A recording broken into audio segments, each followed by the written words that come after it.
Hello, everybody, and welcome to Bright Founders Talk at Temi. Temi is an international software development company that designs, builds, and delivers software for sustainable businesses and promising startups. Welcome to our podcast, where we bring you the most inspiring stories of entrepreneurs and experts in the software development industry. And each week, we interview successful leaders who share their unique journeys and valuable insights.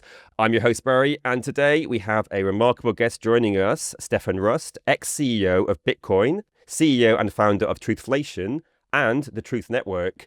Hello, Stefan. Welcome to the podcast. How are you doing? Yeah, doing great. Thanks. Happy, beautiful day you're having today. So, Oh, yeah, I know. nice to Tell be me here. about it. Yeah. So thank you very much for speaking with us today. We know you're very busy, so we really do appreciate you taking time out of your day. Now, for anyone who doesn't know you, if such people exist, could you tell us a little bit about yourself and the company that you work at? Yeah. So, I mean, you mentioned it. I'm Stefan. I've been in Bitcoin at least since 2012. Became the CEO of Bitcoin.com, ran that, scaled that to about 20 million wallets, 500,000 merchants where you could actually pay with crypto at these various merchants. And then ultimately, governments shut a lot of the economies down, printed a lot of money, and said inflation was only going to be transitory. That sort of fed to sort of not believing that and led to trueflation.com. And we launched that. Today, we have, some nearly 300,000 monthly active users and are just scaling that, which is pretty exciting. And the Truth Network is ultimately the refinery of all of that data. If data is the new oil, Truth Network is the refinery. So it's basically a decentralized database. But yeah, in principle, I've been a serial entrepreneur. I built a lot of different businesses across from scaling mobile networks through to being a developer agency for big companies, launching magazines around mobile entertainment, mobile wired, we called it Charged. And then we actually started helping companies manage mobile apps with a SaaS platform that would aggregate all the different data sets from those apps before I got into Bitcoin, because one of the developers that we were working with at the agency wanted to get paid in Bitcoin. And that was the sort of halo moment for me and pulled me down the rabbit hole. Have you always wanted to be an entrepreneur? Was it something in your blood? Yeah, I don't know. I think yes, I would say I started off really early. During school times, I had to work during the summer holidays to earn my money on construction sites, etc. But I had the privilege of having my parents live in another country in Asia. And so I would travel to Asia and I would always fill my suitcases up with clothes from Asia, with food, and I would then sell them in order to make my pocket money when I got back to the country where I was going to school or where I was living at the time. So that allowed me to afford a lot more. So I learned people, interacting with people, selling, and I think that was really helpful. And networking, was that something that was important to you, or did you not need that at that time? I don't know. I mean, networking is important. A lot of people put a lot of emphasis on networking. I actually think networking never came difficult to me. So it was really more about the quality of people that you meet than the volume of people you meet. And I think in networking, you meet a lot of different people, but it's how do you get the quality? And today, I actually think building is more important than networking.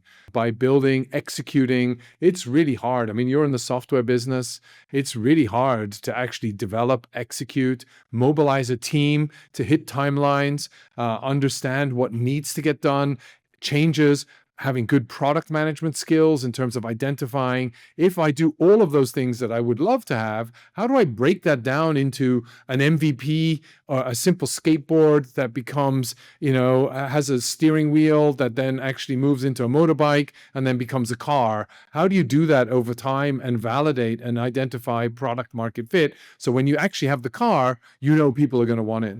So let's talk a little bit about blockchain now. So Yeah. blockchain has come a long way since Bitcoin initially started. Like, what do you think is the most exciting development in the space right now? Oh man, so much. I mean, it's one of the most exciting environments to be in. There's something going on every single day. There's some news, new products, new features, new drama. So it's always exciting and it's disrupting so many different industries and tackling for the first time, we're seeing real innovation and real threat of disruption in the financial services industry. And I think that is very rewarding for anybody that's been in this industry. And finally, we're actually getting an administration in the US government, in the form of the US government, that's extremely supportive and very pro Bitcoin and pro crypto. So I think there's always been a debate around the scalability and adoption. Yeah. What do you think is like holding blockchain back for mass adoption? I guess partially FUD, fear, uncertainty, doubt, distributed and spread by the incumbents, by the governments, and also by mass mainstream media. I think that's been one contributor. User experience hasn't always been the best. And I think there's a lot of improvement that can be done there. So how do we make it simple? How do we make it safe? I think that's a big initiative that we have to drive forward in non-custodial or self-custodial services. What is self-custody? That means you own the keys. That means you walk around with the key to your safety deposit box. And so you actually have control and sole access to that safety deposit box. How do we make that safer? How do we make a user experience associated with that more friendly? Those are the sort of 2-3 things that I think are really critical in the driving mass adoption. Many people associate Bitcoin with decentralization. Do you think we're moving towards a truly decentralized future, or will centralization always play a role? I mean, I think centralized, I mean, it's like, look, I mean, the same I would argue with bookstores, right? How many of that has moved online? How many bookstores do you still have in the physical world? And I think you still today have physical world bookstores as you do sort of online bookstores, right? And so I think you will have a blend of two. I think over time, there will be a bigger balance of not 100% of the business going the route of decentralization. There will be, but more and more is shifting in that direction, and we might have both. We still have the ability to eat at home and order food home, but we still like going to the physical restaurant. And I sort of see similar analogies. I don't think one excludes the other. The market is big enough, but we will be eating away at market share from the centralized entities, that's for sure. So blockchain isn't the only emerging tech shaping the landscape at the moment. What other inventions or innovations do you think will have the bigger impact? Yeah, so I think we see AI obviously is having a huge impact. I think a lot of the work around gene technology, personalized Medicare, wellness, I think those are all areas in the technology area, in technology, that are really hitting the ground today, right? I mean, it's not as though quantum technology everybody talks about, but we're looking, still a couple of years down the road before that actually hits the rubber, that rubber hits the road.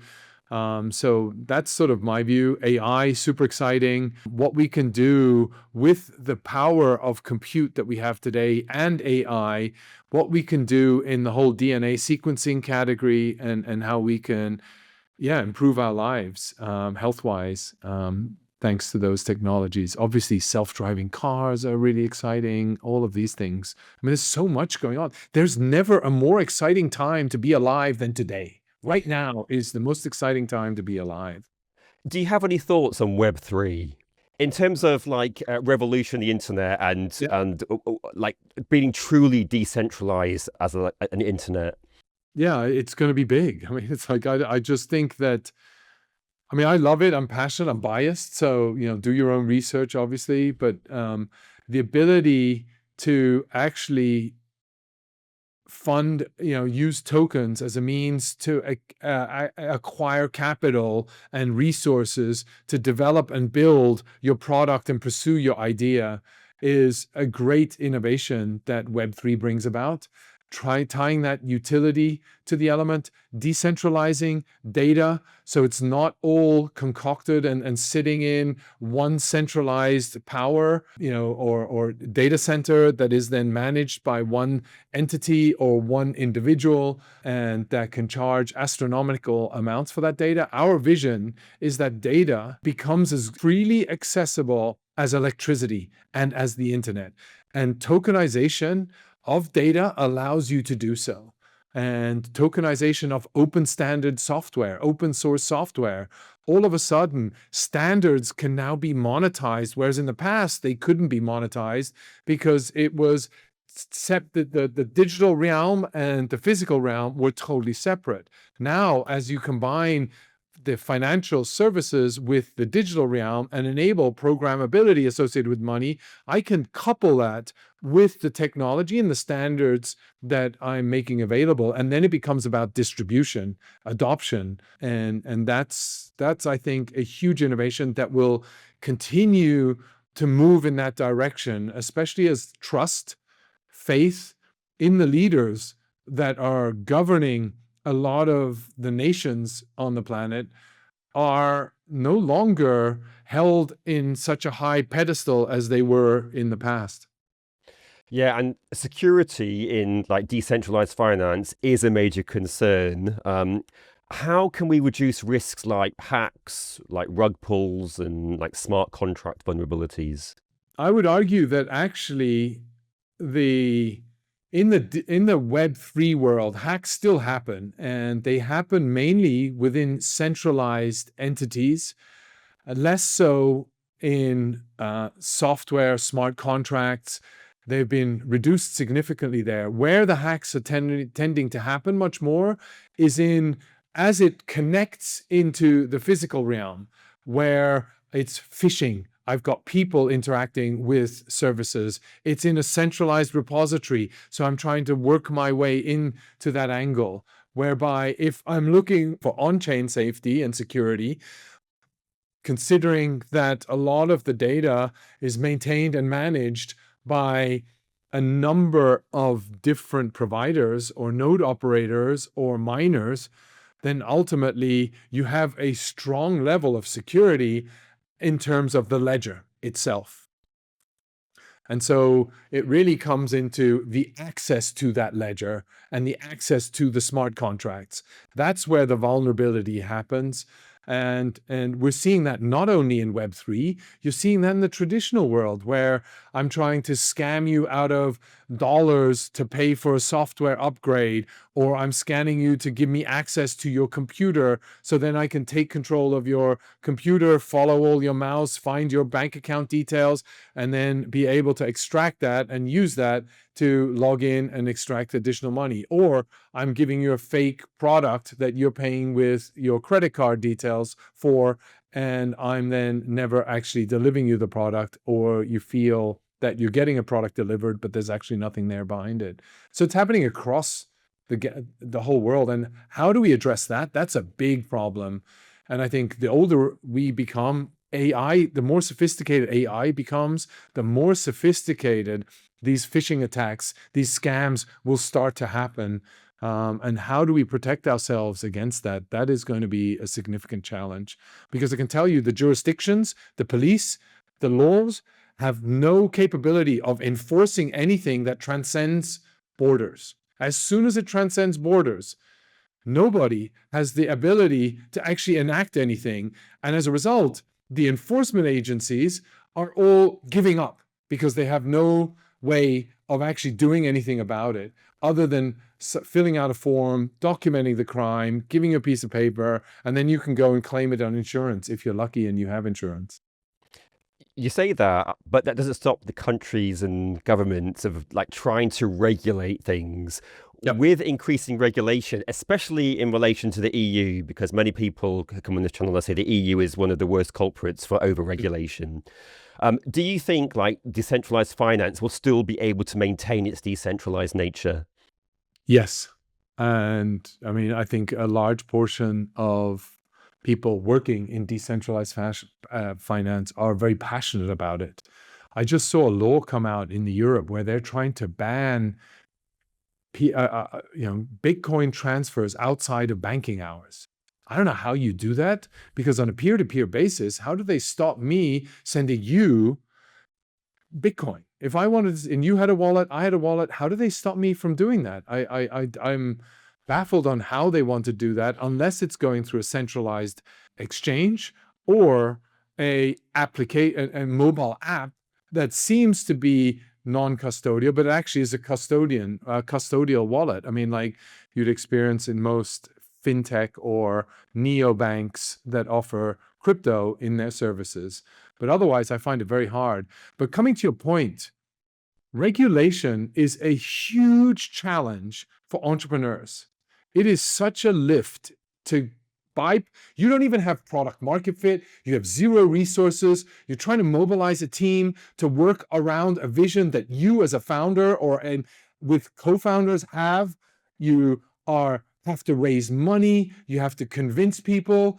And all of a sudden, you need a huge burden in front of you just to get licenses, approvals, compliance. So you're spending all that hard-earned money, and you're giving from one hand into all these lawyers and compliance officers and bureaucrats and forms that you need to fill out in order to be able to pursue that. And as an entrepreneur, you should just be building, creating great innovations, finding product market fit, and then always having a framework around you that enforces consumer protection. So whoever uses your product should be protected against downside, against rug pulls. But bear in mind, 99% of startups fail. It's bloody hard. And so why make it harder for these startups? Why make it more challenging to raise money? Why not allow them to flourish, right? And I think most entrepreneurs are going to pursue product market fit first before they actually really try to pursue any kind of, I have to beg, I have to go and ask for approval before this. I don't even know what I'm going to build. I have a plan. But one thing any entrepreneur will tell you is that whatever you're going to build is not going to be in line with your plan. And the journey is not going to be the same as what you thought it was going to be as you develop that plan. Do you think like decentralized finance will disrupt traditional finance, or will there be like a merger of the two? It already has. I think there's no question about it. It's now an industry of $3 trillion, despite all the fight, the hate, the FUD, the regulation, the clamming down, the lawsuits put onto this industry. It is $3 trillion today.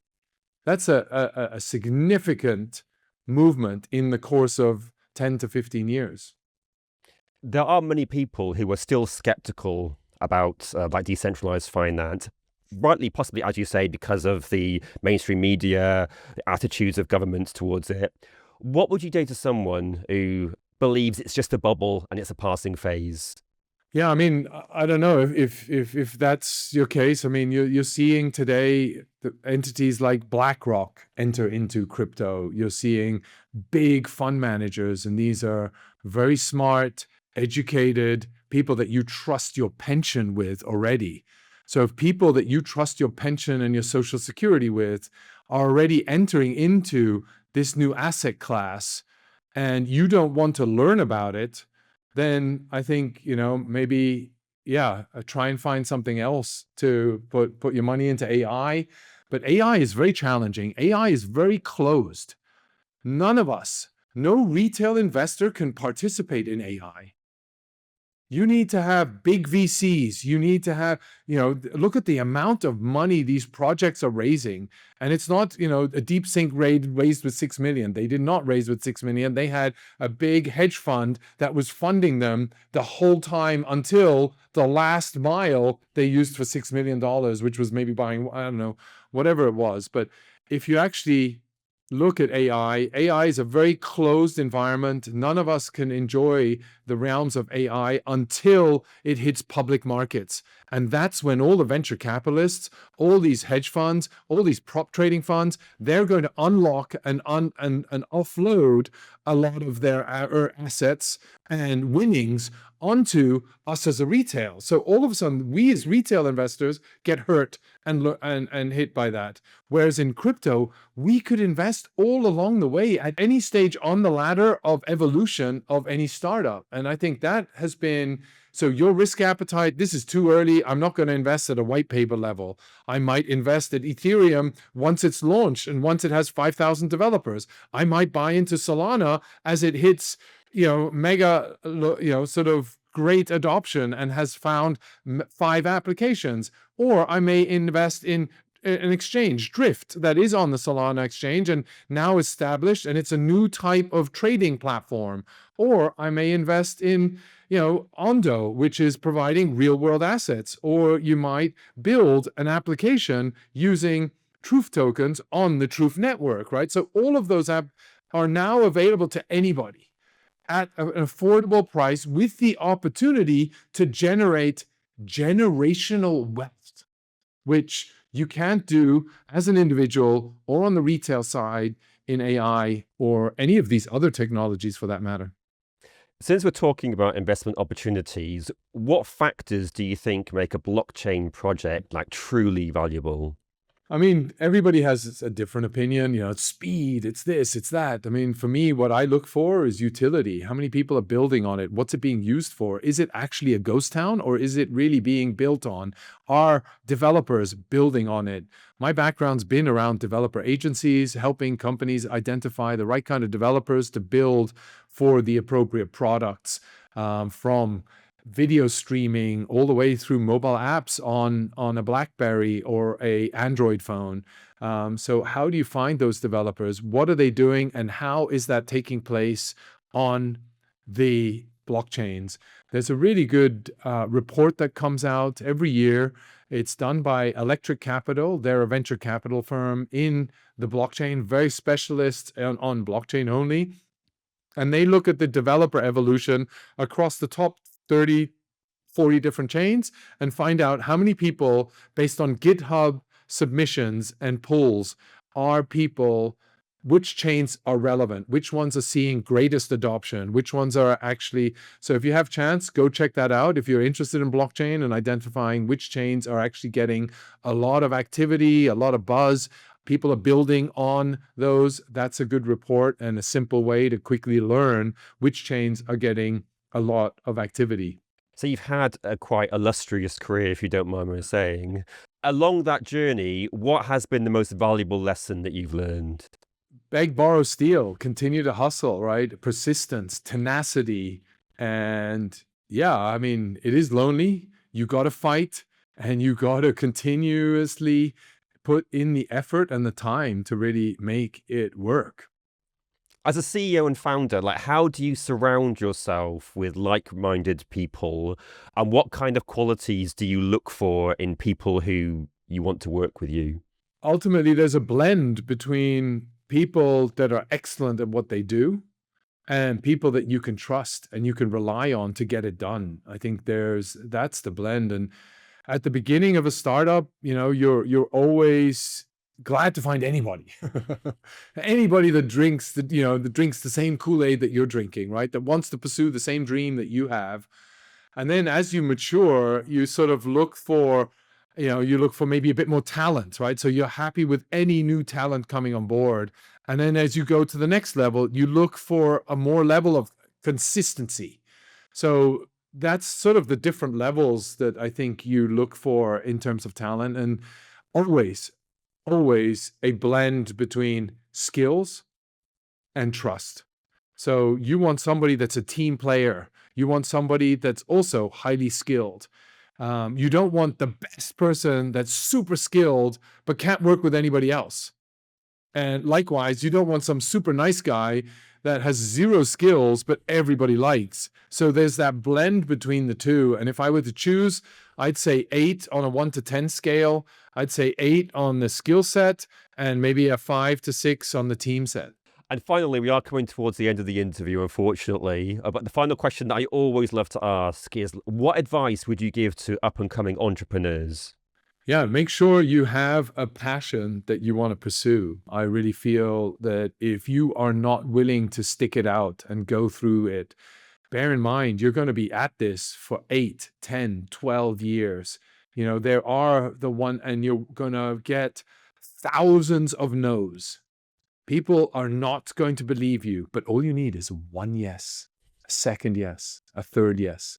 Once you get that one yes, you have enough affirmation, but you have to have enough passion, enough drive to go until you get that one yes. And it may take you 1, 2, 3 years. And then you have the hard thing come in where you actually have to deliver on the promises that you made, and that may take another 4 or 5 years.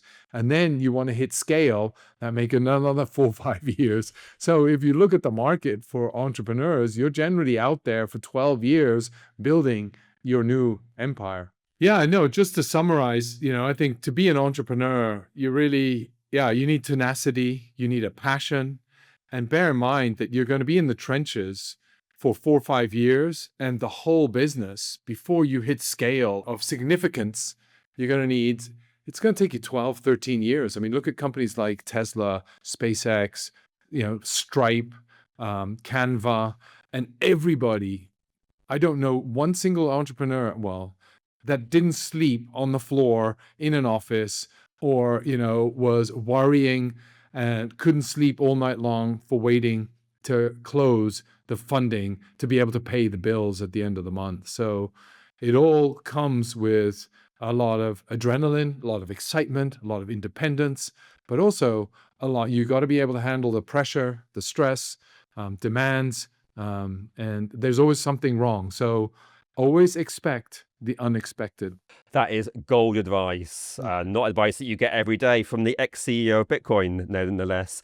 Yeah. So Stefan Rust, I just want to thank you again for talking with me today. It's been an absolute pleasure. No, thank you. Thank you for having me, and really enjoyed this. That was Stefan Rust, ex-CEO of Bitcoin, CEO and founder of Truthflation and the Truth Network.